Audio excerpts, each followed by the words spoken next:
Assalamualaikum warahmatullahi wabarakatuh. Halo teman-teman grade 4, apa kabarnya hari ini? Alhamdulillah, luar biasa, Allahu Akbar, selalu semangat.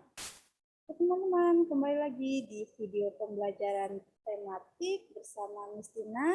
Masih di tema 2, subtema 2, yaitu manfaat energi. Teman-teman, sebelum belajar, mari sama-sama kita membaca doa mau belajar. Bismillahirrahmanirrahim. Rabbi zidni ilma warzuqni fahma birahmatika ya arhamar rahimin. Amin ya robbal alamin. Teman-teman masih ingat dengan salam anti korupsi yang kemarin Miss Tina sampaikan? Masih ingat ya?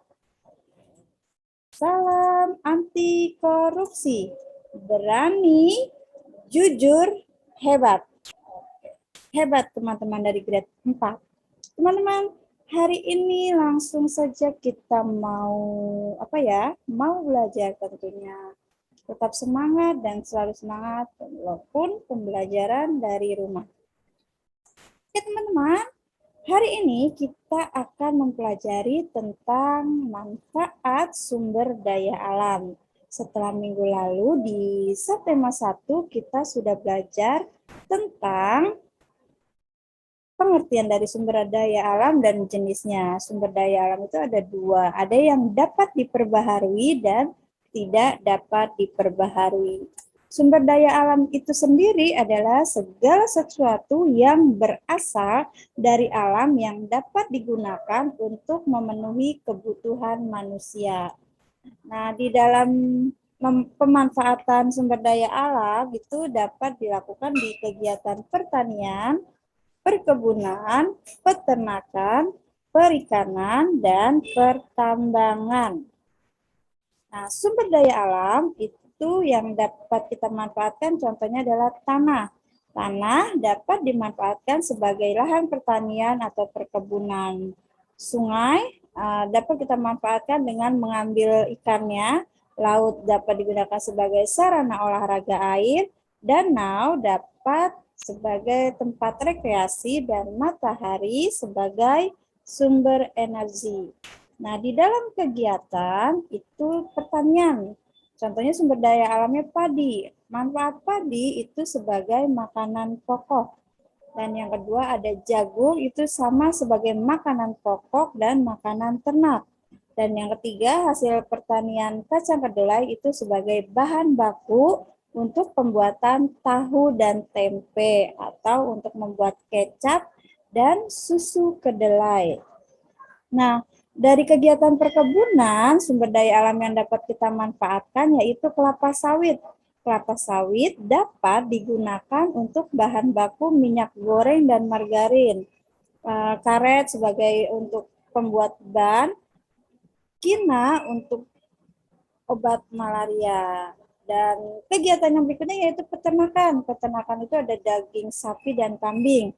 Itu dapat dimanfaatkan sebagai sumber protein hewani. Daging ayam, telur ayam juga untuk sumber protein hewani. Ulas sutra itu dapat kita manfaatkan sebagai bahan baku kain sutra. Dan lebah untuk madunya kita manfaatkan sebagai kesehatan. Sedangkan kegiatan dari perikanan atau hasil laut itu ada ikan. Ikan sebagai sumber protein hewani, rumput laut sebagai obat untuk bahan makanan dan untuk kosmetik. Terumbu karang itu sebagai wahana tempat rekreasi di bawah laut. Sedangkan mutiara itu untuk perhiasan. Sedangkan kegiatan yang berikutnya yaitu hasil pertambangan, teman-teman. Hasil pertambangan itu ada minyak bumi, gas alam, belerang, grafit, dan marmer. Minyak bumi dimanfaatkan untuk bahan bakar kendaraan dan kompor. Gas alam juga sama untuk bahan bakar kompor gas. Belerang itu sebagai campuran obat. Sedangkan grafit itu untuk bahan baku pensil. Dan marmer sebagai bahan bangunan. Itu dia teman-teman pemanfaatan sumber daya alam dari kegiatannya. Teman-teman masih bisa cari lagi, ada sumber daya alam kunyit, itu juga sebagai obat untuk dibuat jamu atau untuk bumbu. Nah, berikutnya kita akan mempelajari tentang pecahan. Coba teman-teman lihat dan jawab ya. Jawaban benar tidak teman-teman? Pecahan, nilai pecahannya berapa sih? Nah, gambar ini berapa sih teman-teman nilai pecahannya? Ayo, sudah belajar ya pecahan nilainya? Coba jawab teman-teman. 1, 2, 3. Ya, ada yang benar menjawabnya? Tentu benar semua karena ini hanya menyebutkan nilainya. Teman-teman grade 4 tentu pintar-pintar dan hebat semua. Coba kalau gambar yang kedua. 1, 2, 3. Apa jawabannya teman-teman?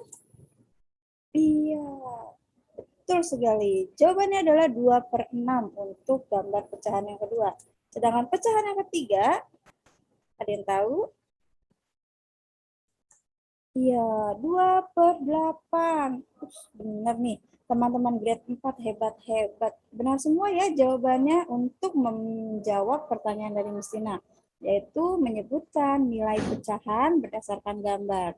Nah, hari ini kita akan mempelajari tentang pecahan senilai. Apa itu pecahan senilai, teman-teman? Pecahan senilai adalah pecahan yang nilainya tidak akan berubah walaupun pembilang dan penyebutnya dikalikan atau dibagi dengan bilangan yang sama yang bukan 0. Bukan 0, ini Istina ingatkan kembali. Pecahan yang nilainya tidak akan berubah walaupun dibagi atau dikali dengan bilangan yang bukan 0. Nah, cara menentukan pecahan senilai bagaimana? Yang pertama yaitu dapat menggunakan garis bilangan. Nah, ini ada garis bilangan. Ada 0/2, 1/2, 2/2, 3/2, 4/2, dan sampai di pecahan 0/6. Bagaimana menentukannya? Yaitu dengan melihat garis bilangan yang berada pada garis putus-putus yang sama. Maka nilai pecahan tersebut itu senilai. Contohnya di 1/2. Coba teman-teman lihat, ini 1/2, dia itu senilai dengan 2/4. Kita lihat garis putus-putus ya teman-teman. Yaitu 2/4 dan 3/6. Jika di pecahan 4/2 itu dia pecahan itu senilai dengan 6/3, 8/4, 10/5, dan 12/6. Untuk pecahan 3/2 itu senilai dengan 6/4 dan 9/6. Di pecahan 4/3 itu senilai dengan 8/6. Berikutnya, setelah dengan garis bilangan, kita juga dapat menentukan pecahan senilai dengan menggunakan gambar. Kita membuat gambar persegi panjang, lalu kita buat seperti ini pecahannya. Nah, daerah persegi panjang pada gambar dibagi menjadi beberapa bagian yang sama. Bilangan di bawah masing-masing gambar itu menunjukkan luas daerah yang diarsir. Karena luas daerah yang diarsir pada masing-masing gambar tersebut sama, maka pecahannya akan senilai. 1/2 itu senilai dengan 2/4, senilai dengan 3/6, senilai dengan 4/8, dan senilai dengan 6/12. Jadi yang pertama bisa dengan garis bilangan, yang kedua dengan menggunakan gambar. Lalu bagaimana cara menentukan pecahan senilai? Yaitu dengan membagi atau mengalihkan pembilang dan penyebut dengan bilangan yang sama. Oh iya, teman-teman tahu tidak yang mana pembilang, yang mana penyebut? Pembilang itu yang di atas, penyebut itu yang di bawah ya teman-teman. Jadi kalau 1/2, pembilangnya 1, penyebutnya 2. Nah, jika dikali, pecahan yang senilai itu dapat diperoleh jika pembilang dan penyebut dari suatu pecahan dikalikan dengan bilangan yang sama. Contohnya 1/2 kita kalikan dengan angka 2. Maka akan diperoleh 2/4. Jadi 1/2 itu senilai dengan 2/4. Atau 1/2 kita kalikan dengan 3. Jadi hasilnya 3/6. Maka itu juga senilai dengan 1/2. Atau teman-teman mau mengalikan dengan 5. Berarti 1 dikali 5 sama dengan 5. 2 dikali 5 sama dengan 10. Jadi 5/10. Maka 5/10 itu juga senilai dengan 1/2. Itu jika dikalikan. Bagaimana jika dibagi? Pecahan senilai dapat diperoleh dengan membagi pembilang dan penyebut suatu pecahan dengan bilangan yang sama. Jika pembilang dibagi 2, maka penyebut juga dibagi 2. Tidak boleh dibedakan, harus sama. Itu seperti contoh berikut.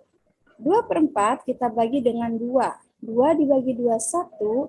4 dibagi 2, 2. Jadi, 2/4 senilai dengan 1/2. Yang harus teman-teman ingat, tidak boleh dikalikan atau dibagi bilangan 0. Selain 0 bisa. Itu akan mendapatkan hasil pecahan nilai yang senilai. Oke teman-teman, selanjutnya kita mau ke olahraga non-lokomotor dalam permainan kasti. Pekan kemarin kita belajar lokomotor berpindah tempat, sedangkan sekarang non-lokomotor yaitu tidak berpindah tempat. Gerak dasarnya apa saja ya non-lokomotor dalam permainan kasti? Yang pertama yaitu menekuk kaki dan tangan. Caranya, posisi awal kita berdiri dan kedua kaki dibuka selebar bahu. Satu tangan ditekuk memegang bola. Satu kaki dilangkahkan ke depan. Kemudian ayunkan tangan ke atas di belakang kepala. Seperti ini. Nah, posisi ini sebagai awalan persiapan melempar. Seperti ini gerakannya. Dibuka selebar bahu. Nah, yang kedua, gerak non-lokomotor yaitu memutar badan dan mengayunkan tangan. Caranya, setelah kita bersiap melempar, kita melakukan gerakan memutar badan.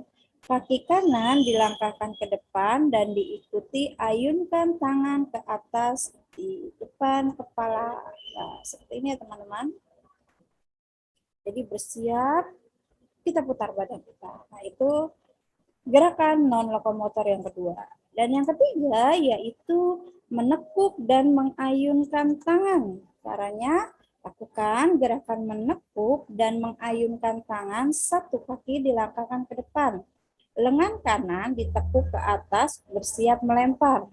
Lalu langkahkan kaki kiri ke depan, diikuti dorongan badan ke depan. Ayunkan tangan kanan untuk melempar. Nah, berat badan kita itu bertumpu pada kaki kiri. Gimana sih gerakannya, Miss Tina? Seperti ini gerakannya, teman-teman. Teman-teman pernah bermain kasti tidak? Apakah melakukan gerakan seperti ini? Lakukan pasti ya, ini itu pada saat melempar bola. Oke, teman-teman. Nah, sekian materi hari ini dari Miss Tina. Setelah menyimak materi, teman-teman pelajari kembali, dibaca kembali, diingat kembali.